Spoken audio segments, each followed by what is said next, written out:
Hi hello അസ്സലാമു അലൈക്കും welcome back to my channel. അപ്പോൾ ഇന്നത്തെ നമ്മുടെ റെസിപ്പി വളരെ സിമ്പിളായിട്ട് ഉണ്ടാക്കാൻ പറ്റിയ നല്ലൊരു ഫ്രൂട്ട് സലാഡാണ് കേട്ടോ. ഇത് നമ്മൾ വീട്ടിൽ എപ്പോഴുള്ള ചേരുവകൾ കൊണ്ട് മാത്രമാണ് ഉണ്ടാക്കിയെടുക്കുന്നത്. നോമ്പ് തുറക്കുന്ന സമയത്തൊക്കെ ഇത് കുടിച്ചാൽ നമ്മൾ ക്ഷീണം ദാഹവും വിശപ്പൊക്കെ അങ്ങോട്ട് മാറി കിട്ടും കേട്ടോ. എന്നാൽ നമുക്ക് വേഗം തന്നെ റെസിപ്പിയിലേക്ക് കിടന്നാലോ. അപ്പോൾ ഞാനിവിടെ ഒരു പാൻ എടുത്തിട്ടുണ്ട്. അതിലേക്ക് 1/2 ലിറ്റർ പാലാണ് കേട്ടോ ഒഴിച്ചു കൊടുക്കുന്നത്. നമ്മൾ സാധാ പാക്കറ്റ് പാലാണ്. ഞാനിപ്പോൾ കുറച്ച് മാത്രമേ ഉണ്ടാക്കിയെടുക്കണുള്ളൂ. അപ്പോൾ നിങ്ങളുടെ ക്വാണ്ടിറ്റി അനുസരിച്ച് നിങ്ങൾക്ക് ഇൻഗ്രീഡിയൻസ് ഒക്കെ കൂട്ടും കുറയ്ക്കുകയൊക്കെ ചെയ്യാം കേട്ടോ. ഇനി പാലൊന്ന് തിള വരുന്ന സമയത്ത് ഇതിലേക്ക് പഞ്ചസാരയും കൂടി ഒന്ന് ചേർത്ത് കൊടുക്കാം. അപ്പോൾ ഞാൻ 4 ടേബിൾ സ്പൂണാണ് പഞ്ചസാര ചേർക്കുന്നത്.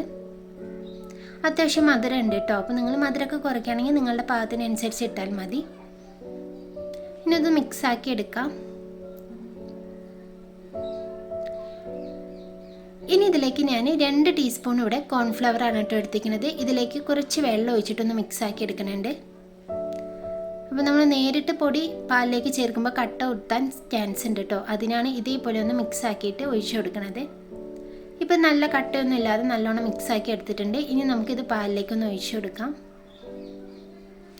ഇനി കൈ വിടാതെ നല്ലോണം ഒന്ന് മിക്സ് ആക്കി എടുക്കാം കേട്ടോ. ഇല്ലെങ്കിൽ ഇത് പെട്ടെന്ന് തന്നെ ചൂട് തട്ടുമ്പോൾ കട്ടയാവാൻ ചാൻസ് ഉണ്ട് കേട്ടോ.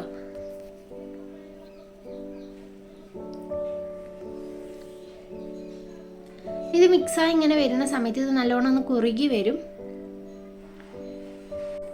ഇനി ഇതിലേക്ക് ഞാൻ കുറച്ച് വാനില ഫ്ലേവറും കൂടി ഒഴിച്ചു കൊടുക്കുന്നുണ്ട്. ഒരു 3-4 ഡ്രോപ്സ് ഒഴിച്ചു കൊടുക്കുന്നുണ്ട് കേട്ടോ. അപ്പോൾ ഇതിന് പകരം നിങ്ങൾക്ക് വേണമെങ്കിൽ ഏലക്കൻ്റെ പൊടി ചേർത്താലും മതി.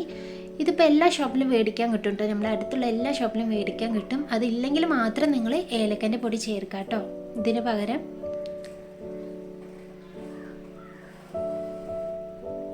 ഇതിപ്പോൾ പാലൊക്കെ നല്ലോണം കുറുകി വരുന്നുണ്ട് കേട്ടോ. നിങ്ങൾക്കിത് കാണുമ്പോൾ തന്നെ മനസ്സിലാവുന്നുണ്ടാവും. അപ്പോൾ നേരത്തെ നമ്മൾ വാനില ഡ്രോപ്സാണ് ചേർത്തത്. അതൊരു 3-4 ഡ്രോപ്സാണ് ചേർത്തത്. എല്ലാവരുടെ വീട്ടിലും മിക്കവാറും ഈ ഒരു വാനില എസൻസ് ആയിട്ട് ഉണ്ടാവുക. ഇതാണെങ്കിൽ നിങ്ങളൊരു 1/2 ടീസ്പൂണ് ചേർക്കുക കേട്ടോ.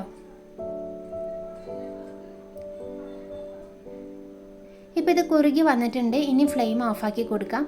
എന്നിട്ട് ഇതിൻ്റെ ചൂടൊന്ന് ആറിന് വരെ ഒന്ന് മാറ്റി വയ്ക്കാം കേട്ടോ. ഇനി നമുക്കിതിന് മെയിനായിട്ടുള്ള ഫ്രൂട്ട്സ് ഒന്ന് കട്ട് ചെയ്തെടുക്കണം. അതിനായിട്ട് ഞാൻ ഇവിടെ കുറച്ച് ഫ്രൂട്ട്സ് എടുത്തിട്ട് വെച്ചിട്ടുണ്ട്. അപ്പോൾ നിങ്ങളുടെ കയ്യിൽ ഏത് ഫ്രൂട്ട്സ് ആണോ അതൊക്കെ നമുക്കിതിലേക്ക് ഉപയോഗിക്കാം കേട്ടോ. അപ്പോൾ ഞാനിപ്പോൾ ഇവിടെ ഗ്രീൻ ഗ്രേപ്പും പിന്നെ ബ്ലാക്കും അതേപോലെ തന്നെ കുറച്ച് പപ്പായ പിന്നെ വാട്ടർമെലൺ ഒരു ആപ്പിളും പിന്നെ ഒരു മാംഗോ പിന്നെ ഒരു ചിക്കും കൂടി എടുത്തിട്ടുണ്ട്. ഇനി ഇതൊക്കെ ഞാൻ ഒന്ന് ചെറുതായിട്ട് കട്ട് ചെയ്തെടുക്കാൻ കേട്ടോ. നമ്മൾ നേരത്തെ ഉണ്ടാക്കി വെച്ച മിക്സിയിൽ അതിപ്പോൾ ഒന്ന് ചൂടാറി വന്നിട്ടുണ്ട്. ഇത് ഞാൻ വേറൊരു പാത്രത്തിലേക്കൊന്ന് ഒഴിച്ച് മാറ്റാണ് കേട്ടോ. ഇനി ഇത് ഫ്രീസറിലോ ഫ്രിഡ്ജിലോ വെച്ചിട്ട് ഒന്ന് തണുപ്പിച്ചെടുക്കാം. ഫ്രീസറിൽ വയ്ക്കുകയാണെങ്കിൽ പെട്ടെന്ന് തന്നെ ആയി കിട്ടും. അപ്പോൾ ഞാൻ ഇതൊന്ന് മൂടി വെച്ചിട്ടൊന്ന് ഫ്രീസറിൽ കൊണ്ടുപോയി വെക്കുന്നുണ്ട്. അപ്പോഴേക്കും നമ്മൾ ഫ്രൂട്ട്സൊക്കെ ഒന്ന് കട്ട് ചെയ്തെടുക്കാം. ഇപ്പം ഞാൻ എല്ലാ ഫ്രൂട്ട്സും കട്ട് ചെയ്തെടുത്തിട്ടുണ്ട് കേട്ടോ. അപ്പോൾ നമ്മൾ മുന്തിരിയും മാംഗോ വാട്ടർമെലോണും അതുപോലെ ആപ്പിളും സപ്പോട്ടയും പപ്പായും ഒക്കെ ഞാൻ കട്ട് ചെയ്തെടുത്തിട്ടുണ്ട്. അപ്പോൾ ഇത് കാണാൻ തന്നെ നല്ല ഭംഗിയുണ്ടല്ലേ. എല്ലാം ഞാൻ ചെറുതായിട്ടാണ് കേട്ടോ കട്ട് ചെയ്തെടുത്ത്. ഇതേപോലെ തന്നെ ചെറുതായിട്ട് നിങ്ങൾ കട്ട് ചെയ്തെടുക്കാം കേട്ടോ. എന്നാൽ തന്നെ ഇത് കഴിക്കുമ്പോൾ നല്ല ടേസ്റ്റ് ഉണ്ടാവുള്ളൂ. ഇനി നമുക്കിത് പാലിൻ്റെ മിക്സിലേക്ക് ചേർത്ത് കൊടുക്കാം. അപ്പോൾ ഓരോ ഫ്രൂട്ട്സായിട്ട് ഞാൻ ഇതിലേക്ക് ചേർക്കണുണ്ട്.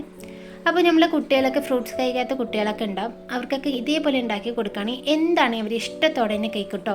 ഈ ഒരു ഫ്രൂട്ട് സലാഡ് കുട്ടികൾക്കും മുതിർന്നവർക്കൊക്കെ ഒരേപോലെ ഇഷ്ടപ്പെടുന്ന നല്ലൊരു ഫ്രൂട്ട് സലാഡാണ്. ഇത് നമ്മൾ വീട്ടിലുള്ള ചേരുവകൾ കൊണ്ട് മാത്രമാണ് ഉണ്ടാക്കിയെടുക്കുന്നത്. നിങ്ങളുടെ കയ്യിൽ ഇനി വാനില എസൻസ് ഇല്ലെങ്കിൽ മാത്രം നിങ്ങൾ ഏലക്കൻ്റെ പൊടി ചേർത്താലും മതി കേട്ടോ. നല്ല ടേസ്റ്റാണ്. ഈ നോമ്പ് കാലത്തും അതേപോലെ തന്നെ ഈ ചൂട് സമയത്തൊക്കെ കഴിക്കാൻ പറ്റിയ നല്ല ഹെൽത്തി ആയിട്ടുള്ള ഒരു ഫ്രൂട്ട് സലാഡാണ്. ഇപ്പോൾ എല്ലാ ഫ്രൂട്ട്സും ഞാൻ ഇതിലേക്ക് ചേർത്ത് കൊടുത്തിട്ടുണ്ട്. ഇനി ഒരു സ്പൂൺ കൊണ്ട് നല്ലോണം ഒന്ന് മിക്സാക്കി എടുക്കാം കേട്ടോ. ഇനി നിങ്ങളുടെ കയ്യിൽ ബദാമോ കാഷ്യോ അല്ലെങ്കിൽ ഈത്തപ്പഴമൊക്കെ ഉണ്ടെങ്കിൽ അതും ചെറുതായിട്ട് കട്ട് ചെയ്ത് കൊടുക്കാം. അതും കൂടി ചേർക്കുകയാണെങ്കിൽ ഒന്നും കൂടി നല്ല ഹെൽത്തി ആയിരിക്കും കേട്ടോ. ഞാനിപ്പോൾ ഇതിലേക്ക് ചേർക്കണില്ല. ഇനി ഞാൻ ഇതിലേക്ക് കുറച്ച് കസുകസും കൂടി ചേർക്കുന്നുണ്ട് കേട്ടോ. അത് ഞാൻ കുറച്ച് മുൻപ് തന്നെ കുറച്ച് വെള്ളം ഒഴിച്ചിട്ടൊന്ന് കുതിർക്കാൻ വെച്ചിട്ടുണ്ടായിരുന്നു കേട്ടോ. ഇനി അതും കൂടി ഇതിലേക്കൊന്ന് ചെയ്ത് കൊടുക്കാം.